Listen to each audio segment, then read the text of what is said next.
Hey, I'm Al McGhee with YATicket.com. Well, the film, Steven Lebowitz, the movie night.net, going to talk about is called Kraven the Hunter. Now, this is a Marvel movie, but it has a really a different production. It's not Disney produced.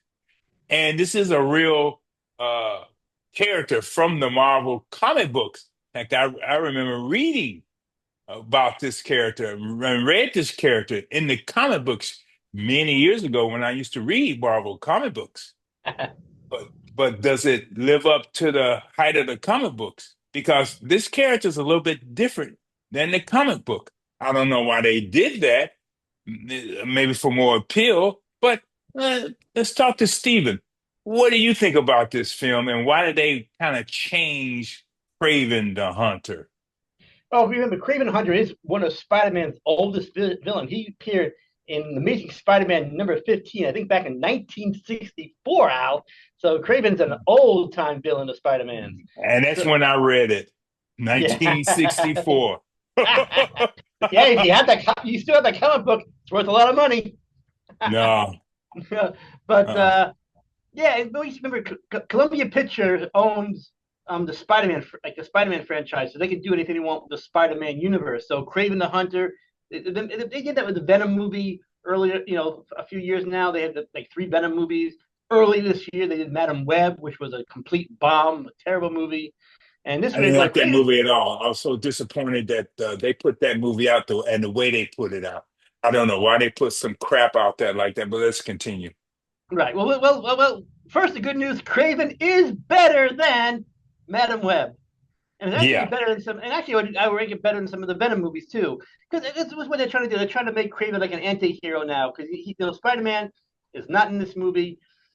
He's not hinted about. We see some little, we see the Daily Bugle, some little like Easter eggs and so on, and we get some other Spider-Man villains here. Chameleons in this movie, the Foreigners in this movie. But in this case, they're just trying to make, and they're going with the rated R thing. And rated R did help this movie. If this was a PG-13 movie, Kraven the Hunter would actually pretty be a bad movie. Now this is not a great film, Al. It had some good action moments. The story gets kind of like it's all over the place. Um, they hired uh, Ariana DeBose to be his love interest, Calypso, who is also a Marvel character, and Well, she's to me, she seemed more like a friend instead of a love interest right. Well, uh, to in the me in in this the film. comic But books, yeah, if you you're saw right. that, You're right, because in the comic books they are more a love interest. But you said, but even though she's won an Oscar, she is so bad in this movie. Every scene with her just slows down is garbage. It could be because the character is also poorly written. Maybe this just wasn't in her wheelhouse. But man, I mean, she sounded really stilted in all her scenes. So I mean, there's some good action scenes, but there's also a lot of slowdown. And when she's in it, this movie screeches to a halt. Damn. yeah, that's what I felt also when she was in it. And I said, well, wait a minute, why is she in this movie in the first place? Well, we know why, money, and also to attract other people to see her because she does have a large fan base. But I don't think this role was really good for her, and the role was a little bit confusing because of what she did in the film and where she came from, and now she's a big time lawyer. That's why I didn't understand her role and also didn't understand why she was in it. Now, what do you think of Aaron Taylor Johnson as Sergey, as Craven? Oh, it's funny because this is not his first foray. A in the Marvel universe, and B in the comic book movies. Remember, a long time ago, he was Kick Ass when he was younger. He was a Kick Ass character. He played Kick Ass, Oh, yeah, and that's right. He sure and did. right, and in Avengers: Age of Ultron, he was Quicksilver. So he's Yeah. been in the Marvel universe already. So it's interesting how he keeps coming back to it. But you know what? He was a good Craven. I think that part was good casting. Craven's Russian. He got the Russian accent down well. I thought he played. I thought there. While she was a terrible choice for casting. He was like the perfect part for the role. This was his Marvel role. If he does come back somehow in the Spider-Man movie, he'll be great. He is for as far as he's concerned, he is the perfect Kraven the Hunter. I didn't think he was perfect because I mean, again, remember I read the comic book. Kramer was much bigger than he is, and unfortunately, they didn't buff him up, just like they did other characters in Marvel movies. They really buffed him up. I mean, they really look huge. This guy didn't really look huge at all, but he had a lot of strength, and I was kind of disappointed in that. Also, we got Russell Crowe in this film too. Russell Crowe, he plays a gangster and also plays Craven's father. And I thought he was pretty good in this film. I identified him and I saw who he was, but I thought he was pretty good in this film. But again, he didn't have a lot of action himself. He did more talking than anything. And they just went from one scene to another with him just talking and walking around and standing up. Oh, it's funny because, like I said, this Columbia Pictures section of Marvel that has a Spider-Man universe really is completely separate because Russell Crowe also has been in the Marvel universe already because he played Zeus in Thor: Love and Thunder. So it's funny how these Yeah, guys are kind yeah. of crossing over in the little multiverse roles. But you know what, Russell Crowe, he's an Oscar-winning actor too. Um, he does well here. He's supposed to be this real intimidating force to his two sons because Chameleon's a half brother of Kraven, and he served his part well. So he functioned well in the story. Listen, outside of her, I thought the cast was fine.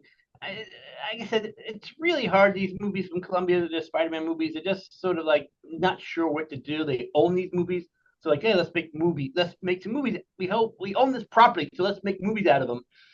But then they sort of don't know what to do. Outside of Spider-Man, there has been no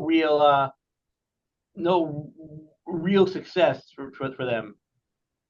No, not at all. No real success with this. And also, I just feel that they, of course, every movie is made for the money. Every movie is made for the cash. So, will they make money with this movie? I don't know. I can't say because, it's coming out during the holidays. And I think young boys, young men want to see something like this, this action and things like that. And there's a lot of CG in this film. And, I just feel, some of the action with the fighting, it was very good. I thought that was very good. I thought they really did that very well.